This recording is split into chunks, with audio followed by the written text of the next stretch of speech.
langit dan bumi.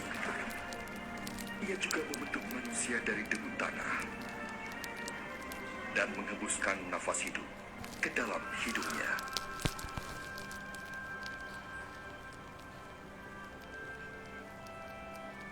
Allah menciptakan laki-laki dan perempuan menurut citranya agar mereka dapat berhubungan dengannya.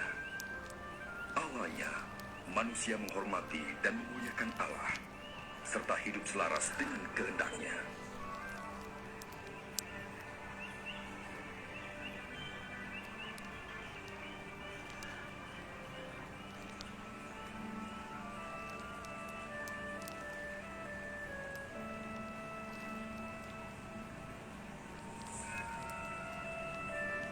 Sampai pada suatu hari, iblis berhasil membujuk perempuan itu makan buah terlarang dan memberikannya juga kepada laki-laki tersebut.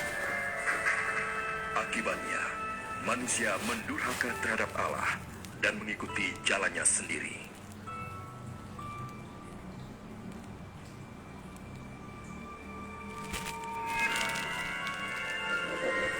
Sebagai upah dosanya, manusia dipisahkan dari Allah dan diusir dari Taman Firdaus.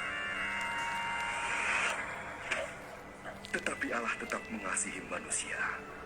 Ia tidak ingin dipisahkan dari ciptaannya. Namun bagaimanakah Allah dapat disebut suci dan adil jikalau ia tidak menghukum dosa manusia? Di dalam kitab suci, Allah menyatakan rencananya untuk menyelamatkan dunia dari hukuman. Orang pertama yang memahami rencana ini adalah Nabi Ibrahim.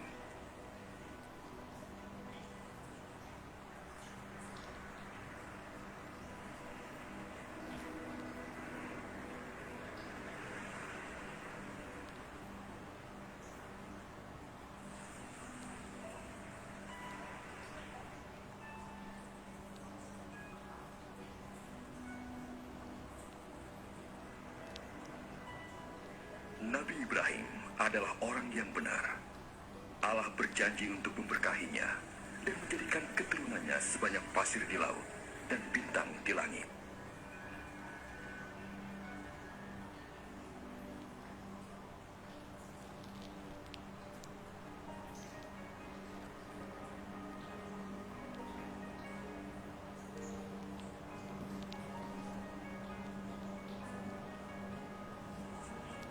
Untuk menguji ketaatannya, Allah meminta Nabi Ibrahim mempersembahkan anaknya sebagai kurban kepada Allah. Nabi Ibrahim beriman kepada Allah dan menaatinya.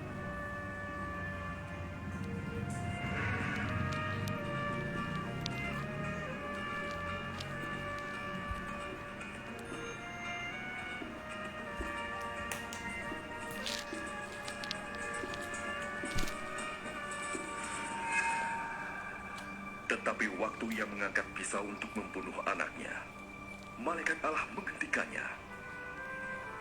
Ia melihat bahwa Nabi Ibrahim takut kepada Allah dan menaatinya. Kemudian Nabi Ibrahim melihat seekor domba jantan yang tanduknya tersangkut dalam belukar. Dan ia mengorbankan domba jantan itu sebagai pengganti anaknya. Demikianlah Allah menunjukkan kepada Nabi Ibrahim bahwa domba atau hewan sejenisnya harus disembelih untuk menutupi dosa. Sampai tiba saatnya Allah menyediakan kurban yang sempurna untuk membayar semua dosa manusia. Dosa yang memisahkan manusia dari Allah diganti dengan kurban yang memulihkan hubungan tersebut. Kitab suci memberitahukan tentang Dia yang akan datang untuk menjadi kurban yang sempurna bagi dosa-dosa manusia. Sebagaimana domba jantan menggantikan anak Nabi Ibrahim, demikian pula Ia akan menggantikan manusia agar manusia dapat diampuni. Banyak orang menyebutnya Al-Masih, yang datang untuk mendamaikan manusia dengan Allah, sekali untuk selama-lamanya.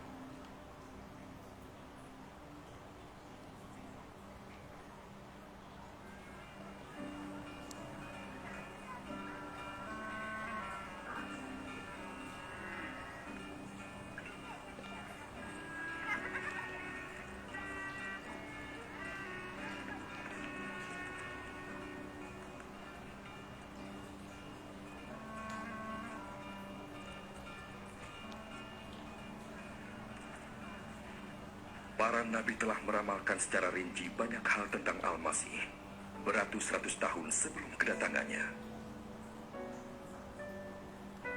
Nabi Yesaya meramalkan bahwa kelahirannya akan merupakan suatu mukjizat. Seorang perawan akan mengandung seorang anak yang akan disebut sang anak yang datang dari Allah. Nabi Mika meramalkan bahwa Al-Masih akan lahir di Bethlehem. Sementara Nabi Zakaria meramalkan bahwa ia akan memasuki Yerusalem dengan menunggang seekor keledai dan dikhianati oleh salah seorang pengikutnya.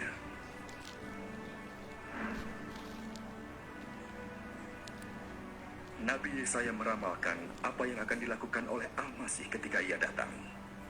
Dia yang dipilih Allah akan menyampaikan kabar baik kepada yang tertindas, membalut hati yang hancur, membebaskan para tawanan, dan mengumumkan tahun rahmat Allah kepada umatnya.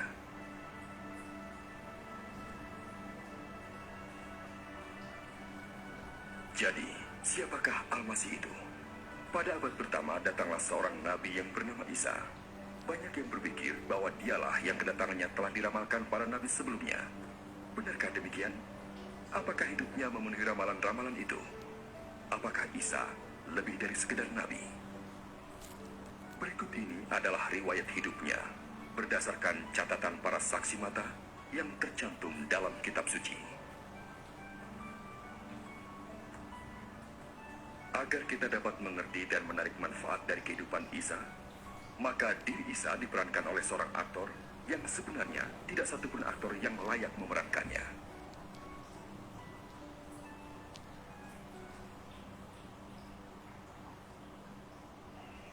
Theophilus yang mulia, aku menuliskan peristiwa-peristiwa ini untuk Tuan, supaya Tuan dapat mengetahui kebenaran yang sesungguhnya.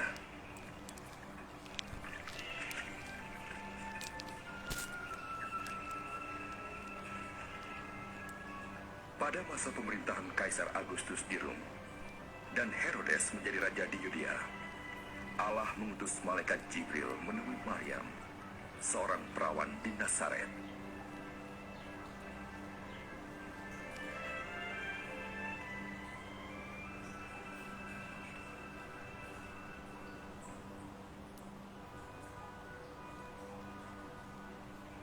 Jangan takut, Maryam, sebab engkau telah memperoleh anugerah Allah. Engkau akan mengandung dan melahirkan seorang anak laki-laki, dan namailah dia Isa. Bagaimana mungkin? Aku masih perawan. Ruh Allah akan datang ke atasmu. Anak itu akan disebut sang anak yang datang dari Allah. Kerajaannya tidak berkesudahan. Maryam pergi ke Yudea mengunjungi Elisabet saudaranya, yang juga mengandung secara ajaib. Elizabeth? Maryam? Maryam? Engkau perempuan yang paling berkahi. Begitu juga buah kandunganmu. Ketika aku mendengar salammu, bayi dalam kandunganku melonjak kegirangan. Jiwaku memuliakan Tuhan, dan ruhku bergembira karena Allah Tuhanku. Mulai sekarang segala keturunan akan menyebutku berbahagia.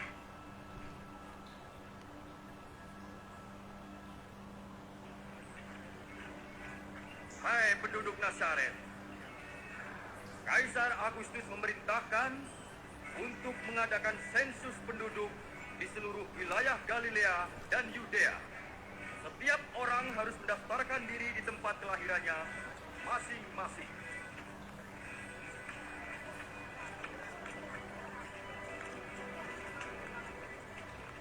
Maryam pun pergi ke Bethlehem untuk mendaftarkan diri bersama Yusuf tunangannya.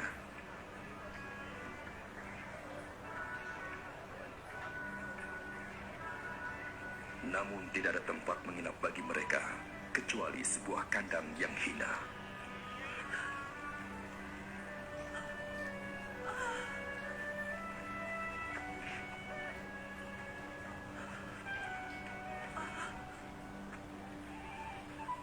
Di daerah itu ada para gembala yang sedang menjaga ternak. Tiba-tiba malaikat Allah berdiri dekat mereka, dan kemuliaan Allah menyinari mereka.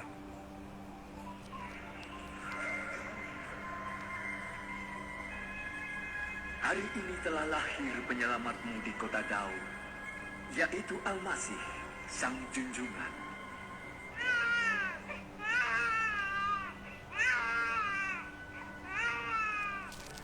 Mereka segera pergi melihat bayi yang terbaring dalam palungan itu. Mereka menjadi orang pertama yang memberitakan kabar baik tentang kelahiran penyelamat.